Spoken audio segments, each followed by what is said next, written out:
Assalamualaikum warahmatullahi wabarakatuh. Saya Nuri Safa Putra Hamzah. Di sini saya akan memenuhi tugas UAS dari mata kuliah sejarah yang diampu oleh Bapak Dedi. Di sini saya bertatapan langsung dengan Mas Faruk. Beliau adalah seorang peneliti sejarah yang dimana pernah mengajar di salah satu lembaga. Baik, di sini saya akan mulai diskusi dengan Mas Faruk. Bagaimana Mas Faruk? Apa sudah siap? Ya, insya Allah siap. Baik, di sini saya akan mendiskusikan tentang peradaban Eropa. Baik, bagaimana mengenai peradaban Eropa bisa dijelaskan Mas Faruk? Peradaban Eropa itu pertama kali muncul dari peradaban Yunani kuno yang dimana menghiasi zaman permulaan Eropa. Dimulai dari Yunani kuno yang biasanya dianggap sebagai dasar dari peradaban Barat. Oh, jadi di sini sudah diketahui bahwasannya peradaban Eropa adalah dimulai dari peradaban Yunani kuno. Sudah dijelaskan oleh Mas Faruk. Nah, seperti itu, Mas. Ya, betul Mas Nuris. Apakah di peradaban ini masih ada peradaban lagi atau bagaimana, Mas Faruk? Tentu saja masih ada. Bisa dijelaskan mengenai peradaban setelah peradaban Yunani kuno? Ya, setelah peradaban Yunani kuno itu ada peradaban Romawi. Baik, bisa dijelaskan, Mas, mengenai tentang peradaban Romawi seperti itu. Ya, peradaban Romawi itu terjadi setelah peradaban Yunani. Berarti terjadinya setelah peradaban Yunani kuno ya? Ya, dan Eh, sebagian masyarakatnya itu berasal dari Yunani, peradaban Yunani. Berarti masih ada sisa-sisa dari peradaban Yunani kuno, Mas, seperti itu. Ya, sangat Oh, kental sekali.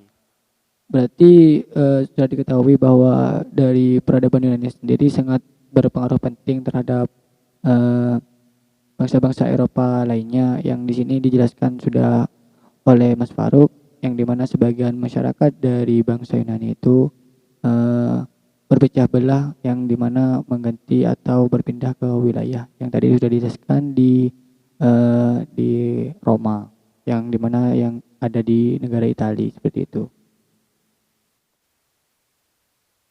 Bisa dijelaskan sedikit mengenai gambaran umum tentang sejarah Yunani kuno, Mas? Baik, saya akan menjelaskan peradaban Yunani kuno tentang letak geografis, kependudukan, dan era-era kemajuannya. Letak geografisnya itu terletak di ujung tenggara benua Eropa. Sebagian besar kepulauan di Laut Aegea dan Laut Ionia masuk wilayah Yunani. Dan kependudukannya itu bangsa Yunani itu terbentuk dari pencampuran bangsa pendatang dari Laut Kaspia. Dan penduduk pribumi mereka yaitu terdiri dari petani maupun pedagang. Eh, Bisa dijelaskan sedikit, Mas, tentang hasil atau ilmu pengetahuan apa yang dihasilkan oleh peradaban Yunani kuno ini? Ilmu-ilmu yang dapat dihasilkan pada peradaban Yunani kuno itu adalah ilmu pendidikan, Oh, ilmu pendidikan. ya, seperti ilmu filsafat. Oh, ilmu filsafat, yang dimana ilmu filsafat ini memang sering kita dengar, yaitu berasal dari Yunani seperti itu ya, berasal dari peradaban Yunani kuno. Ya, terus Dan tokoh terkenalnya itu adalah Socrates. oh, tokoh utama dari filsuf ini adalah Socrates yang dapat kita ketahui pada Ya. saat ini.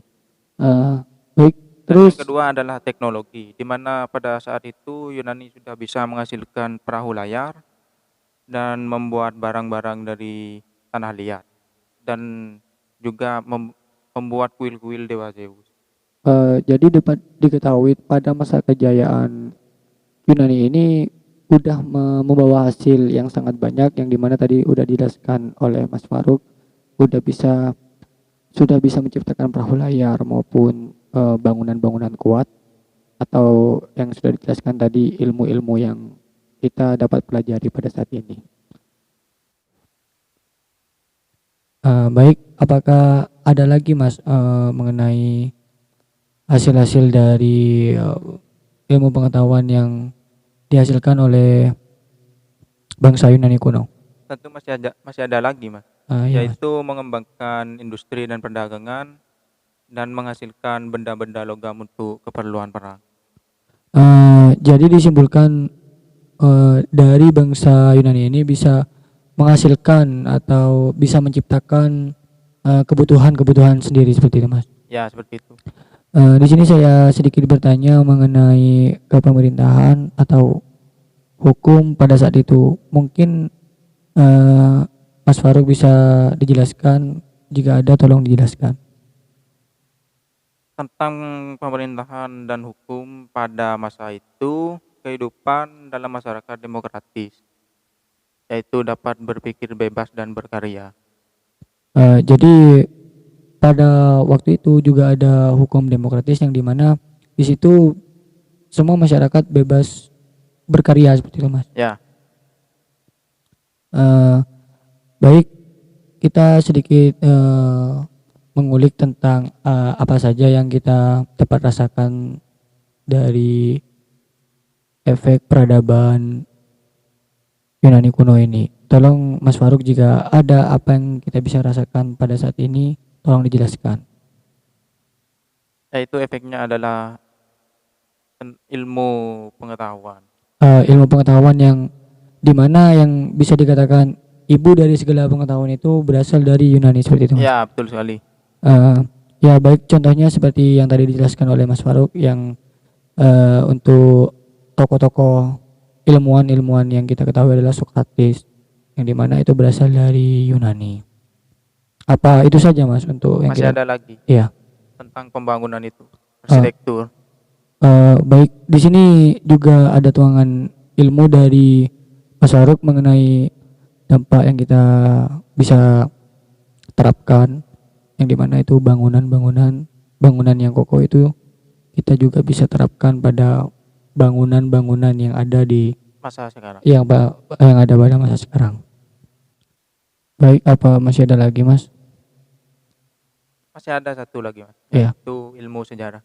Karena sejarah itu adalah peranan penting, jembatan khusus untuk masa sekarang ini dan juga untuk penerus-penerus bangsa, Memang betul. supaya mereka bisa tahu seperti Mengetahui, apa ya. kehidupan di masa lalu. Ya, sedikit motivasi dari Mas Faruk mungkin untuk anak-anak yang, maksudnya untuk penerus-penerus yang selanjutnya ini, regenerasi yang selanjutnya dapat mengetahui apa masa-masa terdahulu, apa saja yang bisa capai, Kejadian-kejadian di Iya. masa lalu. ilmu apa yang kita bisa dapat seperti itu. Baik, di sini saya selaku moderator mungkin saya cukupkan saja podcast pada hari ini. Kurang lebihnya saya mohon maaf apabila ada salah kata maupun dari saya maupun dari narasumber saya sendiri Mas Faruk. Kami mohon maaf apabila ada kekurangan maupun video atau ucapan kami yang tidak berkenan di hati teman-teman. Kurang lebihnya mohon maaf, karena di sini saya adalah proses belajar. Jadi kurang lebihnya mohon maaf. Wassalamualaikum warahmatullahi wabarakatuh.